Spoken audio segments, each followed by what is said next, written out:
Hello everyone, welcome to the YouTube channel of Civil Classes. आप लोगों का स्वागत है सिविल क्लासेस के यूट्यूब चैनल पे।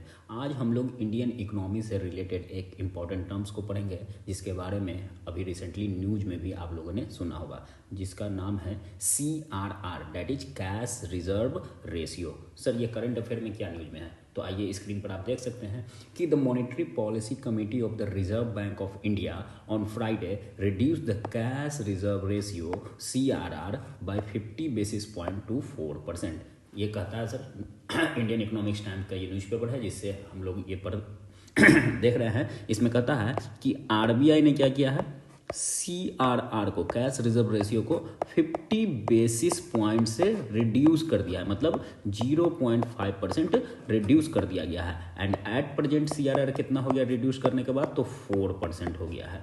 तो आज के इस क्लास में जो एग्जाम के पॉइंट ऑफ व्यू से इंपॉर्टेंट टर्म्स है जिसको हम लोग पढ़ेंगे वो कुछ इस प्रकार है। सबसे पहले हम लोग RBI के बारे में जानेंगे, उसके बाद मॉनेटरी पॉलिसी के बारे में जानेंगे, उसके बाद जो आज का जो टर्म जिसके बारे में हम लोगों ने न्यूज़पेपर में देखा, CRR कैश रिजर्व रेशियो के बारे में, और इम्प्लीकेशंस किसका सर? CRR का इम्प्लीकेशंस इंडियन इकोनॉमी में क्या है, आज के क्लास का ये टॉपिक होगा। तो फर्स्ट ऑफ ऑल सबसे पहले हम लोग RBI के बारे में जानेंगे। तो RBI के बारे में आप लोग जानते ही हैं, फिर से मैं बता देता हूं कि RBI, एवरी कंट्री, हर एक कंट्री का अपना एक सेंट्रल बैंक होता है और उस सेंट्रल बैंक का एक नाम है। तो इंडिया के केस में भी, इंडिया के पास भी अपना एक सेंट्रल बैंक है, उसका नाम है RBI। RBI के जब इस्टेब्लिशमेंट या फिर गठन की बात करेंगे तो सबसे पहले इसका जो इस्टेब्लिशमेंट हुआ है वो हुआ है 1 अप्रैल 1935 को। कब हुआ है? 1 अप्रैल 1935 को। ठीक है। और इससे आपको क्लियर कट पता चलता है कि ये प्री इंडिपेंडेंस एरा है। कहने का मतलब है कि इंडिया जब कॉलोनी था ब्रिटिश का, ब्रिटेन की कॉलोनी थी, उस समय ही क्या हुआ था कि RBI का इस्टेब्लिशमेंट हो चुका था इंडिया में। इसके लिए एक कमेटी का गठन किया गया था जिसको हिल्टन यंग कमीशन कहा जाता है। इसको एक और नाम से जाना जाता है royal commission on Indian currency and finance. Royal commission on Indian currency and finance, जिसको अदर नेम से हिल्टन यंग कमीशन कहा जाता है, जो 1926 में, ठीक है ना, इस कमीशन का गठन किया गया था। और इस कमीशन के रिकमेंडेशन पे, किसके रिकमेंडेशन पे? यही हिल्टन यंग कमीशन के रिकमेंडेशन पे ही क्या हुआ था? RBI का गठन, इस्टेब्लिशमेंट हुआ था। और सबसे इंपॉर्टेंट टर्म यहाँ पर ये नोटिस में रखिएगा आप लोग यहाँ से, कि India was the first colony to have its own central bank. कहने का मतलब है कि पूरे वर्ल्ड में जितनी कॉलोनियाँ थी, ब्रिटेन की, फ्रांस की, डच की, स्पेन की, उन सब में India was the first colony to have its central bank, जिसके पास अपना सेंट्रल बैंक सबसे पहले बना। तो ये फर्स्ट टर्म हम लोग खत्म कर लिए RBI के बारे में। सेकंड है इकोनॉमिक पॉलिसी की बात करते हैं। इकोनॉमिक पॉलिसी क्या होता है सर? तो इकोनॉमिक पॉलिसी की जब भी बात करेंगे तो ये क्या होता है? ये it is action, strategies, measures implemented by the government to manage, influence various aspects and overall performance of Indian countries economy. India के केस में इंडियन इकोनॉमी। ये इकोनॉमिक पॉलिसी होता है क्या सर? ये पॉलिसी है या फिर स्ट्रेटेजी कह सकते हैं या फिर मेजर्स कह सकते हैं। ये तरीका है जिस तरीके से क्या किया जा सकता है कि किसी भी कंट्री को अपने ओवरऑल इकोनॉमिक परफॉर्मेंस को क्या करता है? मैनेज करता है, इन्फ्लुएंस करता है। ठीक है ना। यहाँ पर सेंट्रल बैंक से, यहाँ पर सॉरी गवर्नमेंट लिखा है। इंडिया के केस में government as well as central bank, जो कि RBI है, सेंट्रल बैंक जो कि RBI है, दोनों मिलकर क्या करता है? इकोनॉमिक पॉलिसी लगाता है। Economic policy refers to action taken by government और central bank to influence the economy and achieve a specific economic objective. और इसका एक ऑब्जेक्टिव फिक्स किया जाता है जिसको अचीव करना ही एकमात्र उद्देश्य है। चलिए, क्या क्या ऑब्जेक्टिव है? पहला, promoting economic growth and development. जब इकोनॉमिक से बात हो रहा है और इकोनॉमी को इन्फ्लुएंस करना है तो ऑब्वियस सी बात है इकोनॉमी को डिक्रीज करने की बात नहीं की जाएगी। तो ऑब्वियस सी बात है इकोनॉमिक ग्रोथ एंड डेवलपमेंट ही होगा। दूसरा, controlling inflation and maintaining price stability. ये सबसे इंपॉर्टेंट ऑब्जेक्टिव होता है इकोनॉमिक पॉलिसी का, जिसमें क्या किया जाता है? इन्फ्लेशन, महंगाई को क्या किया जाता है? कंट्रोल किया जाता है। और प्राइस स्टेबिलिटी, प्राइस स्टेबिलिटी का मतलब है कि the price of the commodity को फ्लक्चुएट, जल्दी जल्दी फ्लक्चुएट नहीं करना है। ठीक है ना। आज 10 रुपया हो गया, कल 15 रुपया हो गया, परसों 5 रुपया हो गया, इस तरह का नहीं होना चाहिए। तीसरा, रिड्यूस अनएम्प्लॉयमेंट एंड पॉवर्टी। पता ही है इंडिया और जितने भी डेवलपिंग या फिर लीस्ट डेवलपिंग कंट्रीज है वहाँ पर poverty is one of the, कह सकते हैं कि सबसे बड़ा प्रॉब्लम है। वन ऑफ द क्या, the most fatal for economy poverty है, ठीक है। चौथा, improving international relation, international trade and competitiveness. And fifth है maintaining financial stability and managing risk. आपको पता ही है कि फाइनेंशियल स्टेबिलिटी कितना जरूरी है, क्यों, क्योंकि आप लोग अभी रिसेंटली करंट अफेयर में या फिर न्यूज़ में जानते होंगे कि श्रीलंका, पाकिस्तान जैसी कंट्री को क्या हुआ है, इकोनॉमिक स्टेबिलिटी खराब होने के कारण क्या हुआ, अभी जैसे कि पाकिस्तान को IMF से लोन लेना पड़ गया, ठीक है। श्रीलंका ने इतना चाइना से लोन ले लिया था कि उनको क्या करना पड़ा, अपना हम्बन टोटा पोर्ट उनको दे देना पड़ा, ठीक है ना। तो इकोनॉमिक फाइनेंशियल स्टेबिलिटी बहुत जरूरी है किसी भी कंट्री को उसकी सोवरेन राइट्स के लिए। सोवरेन राइट्स पॉलिटी में है, हम लोग पॉलिटी में जब पढ़ेंगे तो उसके बारे में डिटेल में पढ़ेंगे।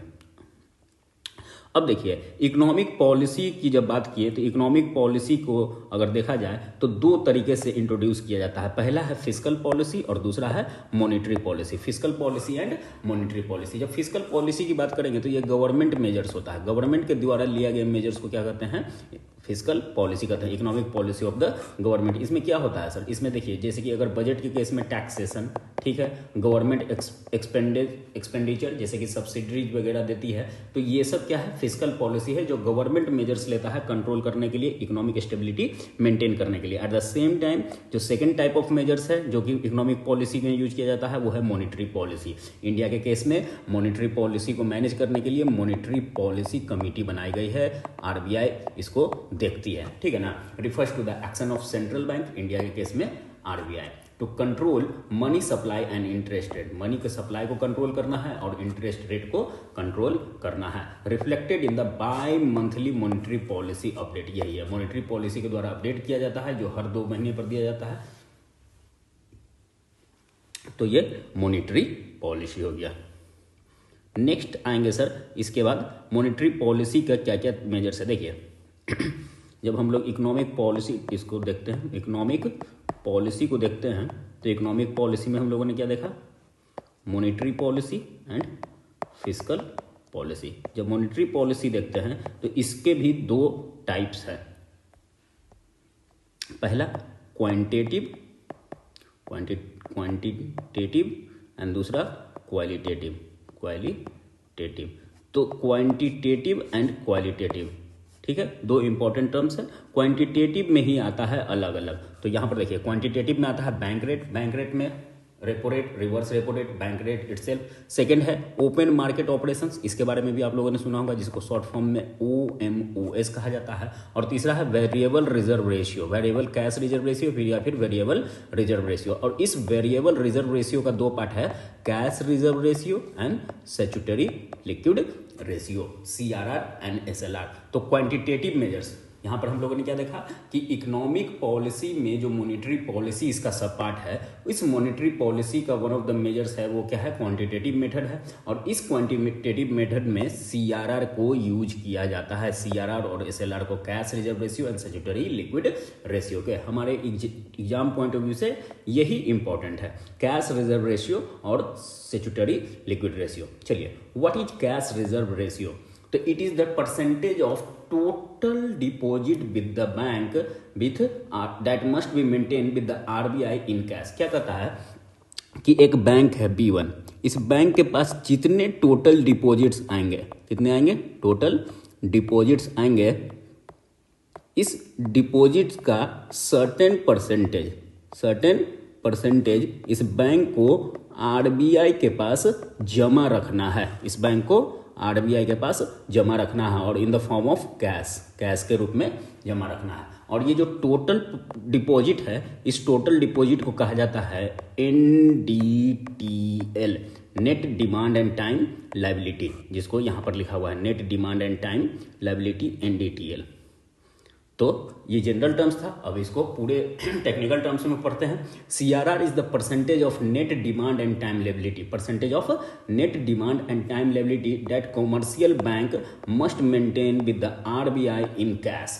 तो यहाँ पर 2 इंपॉर्टेंट चीज है कि बैंक को क्या करना है, सर्टेन परसेंटेज ऑफ एनडीटीएल को रिजर्व बैंक ऑफ इंडिया के पास जमा करना है और वो भी कैश में जमा करना है। ठीक है, अब ऑब्जेक्टिव क्या है सर सीआरआर का, to ensure banks have sufficient liquidity. कहने का मतलब है कि बैंक के पास लिक्विडिटी क्रंच नहीं होना चाहिए। बैंक मान लेते कि अपने जितना पैसा है वो पैसा सारा का सारा अगर लोन में दे देती है तो क्या होगा, in any point of time अगर कस्टमर डिमांड किया कि मेरा सेविंग बैंक का पैसा दीजिए, हमको लौटाइए, तो उसके पास क्या होगा, लिक्विडिटी क्रंच हो जाएगा। तो एक सर्टेन अमाउंट ऑफ मनी अगर आरबीआई के पास जमा है तो जब भी डिमांड किया जाएगा कस्टमर के थ्रू पैसा देने के लिए तो वो आरबीआई से लेके दे सकता है। दूसरा, कंट्रोल इन्फ्लेशन, इसकी पहले भी बात कर चुके हैं कि मॉनेटरी पॉलिसी का ही जब मेजर्स है टू कंट्रोल इन्फ्लेशन।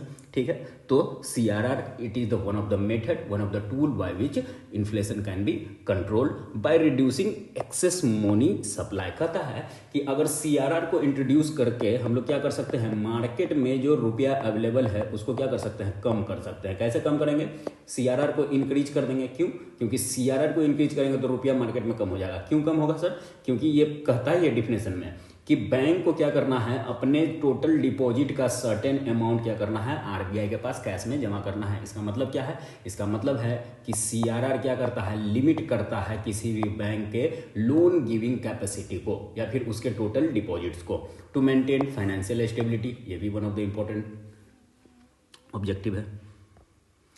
हम लोगों ने पढ़ा दो टूल वेरिएबल में, सीआरआर और एसएलआर। न्यूज में सीआरआर था, सीआरआर और एसएलआर दोनों टूल होते हैं क्वांटिटेटिव के, तो यहीं पर हम लोग एसएलआर को भी साथ साथ में पढ़ लेंगे। तो एसएलआर क्या है, तो जैसा कि हम लोगों ने देखा है अभी कि सीआरआर के बारे में क्या कि certain percentage of net demand and time liability that a bank must have to reserve with RBI in cash. उसी तरीके से एसएलआर भी है, बस इसमें थोड़ी सी डिफरेंस है। देखिए क्या है, एसएलआर कहता है कि it is also the minimum percentage of deposits that is the net demand and time liability that commercial bank must keep with itself. ये कहता है कि बैंक को खुद के पास रखना है and in the form of cash, gold और गवर्नमेंट सिक्योरिटीज। तो यहाँ पर थोड़ा सा स्लाइट चेंज है। जो हम लोगों ने सीआरआर में देखा था, तो सीआरआर में बैंक क्या करता है, आरबीआई के पास जमा रखता है पैसा को, और वो किस फॉर्म में रखता है, कैश के फॉर्म में रखता है। अभी हम लोग ने एसएलआर पढ़ा, एसएलआर में क्या करना है, पैसा को बैंक अपने पास रखेगा, बैंक विथ इटसेल्फ, और वो ये किस में रखेगा, कैश में भी रख सकता है, साथ साथ गोल्ड में भी रख सकता है, या फिर जीसेक जिसको गवर्नमेंट सिक्योरिटीज या फिर टी बिल, ट्रेजरी बिल्स भी आप लोग नाम जानते होंगे, ट्री बिल्स, ट्रेजरी बिल्स, इसके फॉर्म में रख सकता है।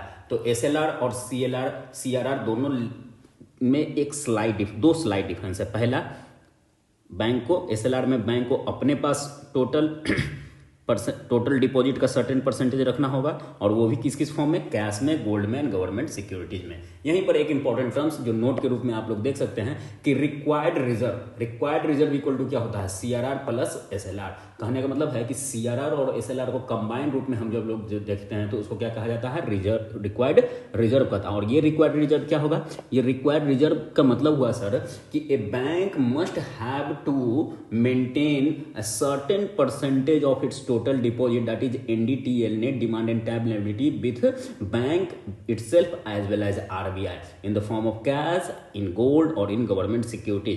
देखिए क्या कहता है कि एक बैंक है, इस बैंक के पास टोटल डिपॉजिट मनी आया टीडी, इस टीडी में से क्या होगा, रिक्वायर्ड रिजर्व को मेंटेन करके रखना होगा, उसको बैंक क्या करेगी, रिजर्व में रख लेगी, मतलब कि हटा देगी, और बचा जो पैसा है उस पैसे को क्या करेगी, वो लोन के रूप में डिस्ट्रीब्यूट करेगी। ठीक है ना, डिस्ट्रीब्यूट करेगी। तो इससे क्या होता है कि मार्केट में मनी सप्लाई को कंट्रोल किया जाता है सीआरआर और एसएलआर के माध्यम से। जैसे कि फॉर एग्जांपल अभी हम लोगों ने न्यूज में देखा क्या कि सीआरआर को घटा दिया गया है 0.5% या फिर 50 बेसिस पॉइंट पे। देखिए 50 बेसिस पॉइंट 100 बेसिस पॉइंट बराबर 1% होता है, ये याद रखिएगा, न्यूज में अक्सर आपको मिलेगा 100 बेसिस पॉइंट्स बराबर 1% होता है। तो 50 बेसिस पॉइंट इसका कहा जाता है 0.5% होगा। तो सीआरआर को भी कितना कर दिया गया है, घटाकर 4%। एसएलआर के बारे में जान लीजिए, राइट नाउ ये 18% है। कितना है, 18% है। तो रिक्वायर्ड रिजर्व कितना हो गया, 22%। कितना हो गया, 22%। तो कहने का मतलब है कि अगर किसी बैंक के पास 1000 करोड़ रुपए जमा है, उसमें से 22% इसको क्या करना होगा, हटा देना होगा, और बचा 78% उसको वो क्या कर सकता है, यूज कर सकता है, लोन दे सकता है या फिर अदर मेथड यूज कर सकता है उससे अर्निंग्स के लिए। ठीक है ना, तो ये यहाँ पर एसएलआर एंड सीआरआर हम लोग कंप्लीट कर लिए हैं। लास्ट है इम्प्लीकेशन, जो इम्प्लीकेशन के बारे में पढ़ना है। तो इम्प्लीकेशन मतलब क्या हुआ सर कि जब सीआरआर को हम लोग इंट्रोड्यूस करेगा, बैंक इंट्रोड्यूस किया गया है, आरबीआई के द्वारा इंट्रोड्यूस किया जाता है, तो इसको जब रेट्स को घटाएंगे, इंक्रीज करेंगे या फिर डिक्रीज करेंगे तो इसका इकोनॉमी पे क्या इफेक्ट होगा, यही इम्प्लीकेशन में पढ़ना है। देखिए सर, यहाँ पर तो सीआरआर के लिए दिया हुआ है, लेकिन मैं आप लोगों को क्लियरली बता देता हूँ, सीआरआर और एसएलआर को दोनों साथ में यहीं पर पढ़ लेते हैं ताकि स्पेशल क्लासेस के लिए नहीं करना पड़ेगा। दोनों लगभग सेम ही चीज़ है। देखिए, जिस तरह से सीआरआर को घटा बढ़ा के इन्फ्लुएंस कर सकते हैं मार्केट को, उसी तरीके से एसएलआर को भी कर सकते हैं, या फिर सीआरआर और एसएलआर दोनों को एक साथ घटा सकते हैं या फिर एक साथ बढ़ा सकते हैं। ये डिपेंड किस पे करता है, ये करता है मॉनेटरी पॉलिसी कमेटी पे, एमपीसी। मॉनेटरी पॉलिसी कमेटी देखेगी कि हमको कब बढ़ाना है और कब घटाना है। चलिए इंपैक्ट देखते हैं सीआरआर का। जब सीआरआर को इंक्रीज करेंगे तो क्या इंपैक्ट होगा, reduce lending capacity of the bank. मैंने बताई है कि अगर सीआरआर इंक्रीज कर गया मतलब परसेंटेज बढ़ गया, इसका मतलब कि ज्यादा पैसा बैंक को क्या करना होगा, रखना होगा आरबीआई के पास। इसका मतलब कि उनके पास जो मनी सप्लाई, उनके पास जो मनी अवेलेबल होगा वो कम हो जाएगा, तो लेंडिंग कैपेसिटी उनका कम हो जाएगा। Increase cost of borrowing for the bank, bank के लिए कॉस्ट ऑफ बोरोइंग इससे बढ़ जाएगा। ठीक है। तीसरा, हेल्प रिड्यूस इन्फ्लेनेटरी मेजर्स। देखिए, जब भी इन्फ्लेनेटरी मेजर्स यूज, इन्फ्लेशन होता है तो कॉन्टेक्शनरी पॉलिसी यूज किया जाता है, और कॉन्टेक्शनरी पॉलिसी में कॉन्ट्रैक्शन या फिर कॉन्ट्रैक्शनरी पॉलिसी, कॉन्ट्रैक्शन किया जाता है। और मनी कॉन्ट्रैक्शन या फिर इकोनॉमिक कॉन्ट्रैक्शन करने में क्या होता है, मनी इन द सप्लाई को कम किया जाता है। मतलब कि मनी मार्केट में जितना है उससे निकालना है, मार्केट से निकाल के अपने पास रख लेना आरबीआई को, ठीक है ना, ये तरीका होता है। तो इसमें सीआरआर और एसएलआर दोनों के वैल्यू को बढ़ाया जा सकता है,